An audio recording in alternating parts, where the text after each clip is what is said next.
Qizlarjoylar, bu bizani kollagenlarimiz ikki xili bor qizlar. Yaqinda vishneviy kompotligi keldi. Bizda bu peptidli kollagenlarimiz juda ham zo'r ishlayveradi. Qizlar, nimaga ichishimiz kerak bilasizlarmi?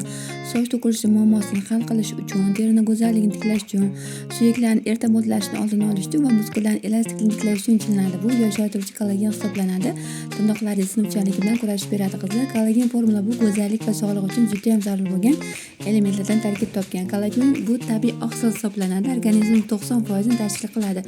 Mana kompotlingiz keldi. Vishneviy qizil so'rayotganlar halol degan sertifikati bor. Qizlar mana ko'rib turganidek, ichida 28 ta stik bo'ladi. Ikki mahaldan ichilinadi. Kursli ichina qilib ichilinadi qizlar. Kompaniyamizniki halol sertifikatga ega bo'lgan kollagenlarimiz xolisida vishneviy kompot ta'mi, xolisida kisli olma ta'misini ichsanglar bo'ladi. Peptidli kollagen bu 2 soat ichida o'zi ta'sir kuchini sezasizlar qizlar. Juda ham zo'r narsa. Bu terining elastikligini oshirib, bitik osilgan ko'chalarni tortib berishga xizmat qiladi qizlar. Xohlagan ta'minotdan olsanglar bo'ladi. 255 mingdan